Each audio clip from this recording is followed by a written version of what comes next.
राजस्थान में शिक्षा को लेकर सरकार का एक और बड़ा कदम। मुख्यमंत्री शिक्षित राजस्थान अभियान का दूसरा चरण अब 1 जुलाई से शुरू होने जा रहा है। आइए देखते हैं क्या है पूरी रिपोर्ट।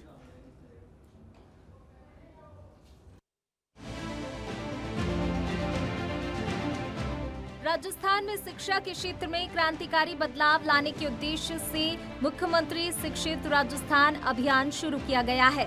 अभियान का पहला चरण 15 अप्रैल से 16 मई तक सफलतापूर्वक संपन्न हुआ और अब दूसरा चरण 1 जुलाई से 24 जुलाई तक चलेगा, जिसमें सरकारी स्कूलों में 100% नामांकन और बच्चों की नियमित उपस्थिति सुनिश्चित करने पर खास जोर रहेगा।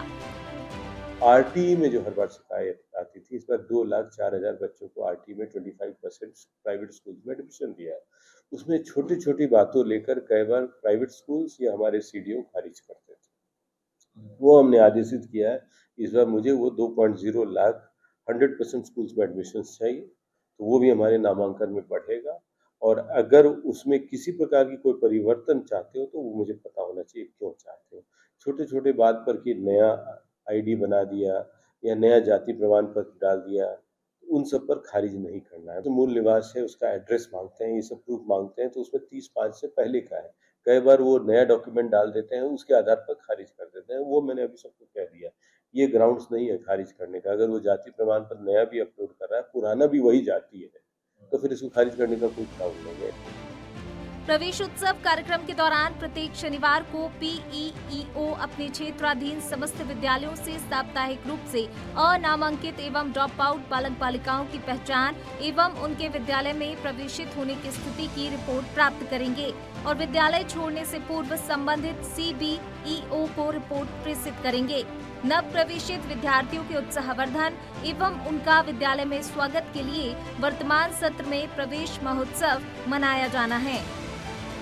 प्रवेश उत्सव के लिए हम सब लोगों हमने सब शिक्षकों को निर्देश दिए कि एक तो जो 8वीं के बाद जो 12वीं बच्चे जाते 9वीं में बच्चे जाते हैं, उन बच्चों से भी संपर्क करें। 5वीं से जो बच्चे मिडिल स्कूल में जाते हैं, उन बच्चों से भी संपर्क करें। जो कक्षा 1 में नए भर्ती होने वाले हैं, उनसे भी संपर्क करें। जो माँ बाप नहीं स्कूल भेजते, जानकारी मिलती है आपको, तो उनसे भी जाकर संपर्क करें कि पढ़ाना चाहिए और पढ़ाने का बहुत महत्व है आजकल।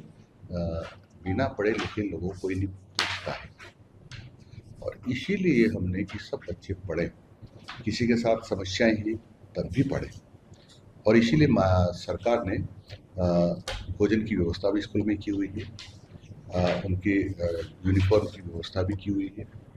बच्चों को एक जगह से दूसरी जगह दूर जाना हो बच्चियों को तो साइकिल भी देते हैं। अच्छी बच्चियाँ पढ़ने वाली हो और उनको दूर जाना हो तो स्कूटी भी उपलब्ध करवाते हैं। अच्छे अंक लाने के बाद हम उनको जिसको कंप्यूटर कहते हैं, टैबलेट, वो उपलब्ध कराते हैं। सरकार का प्रयास है कि प्रदेश के हर उस बच्चे तक शिक्षा पहुंचाने का प्रयास किया जाए जो किसी भी कारण से शिक्षा ग्रहण नहीं कर पा रहा है।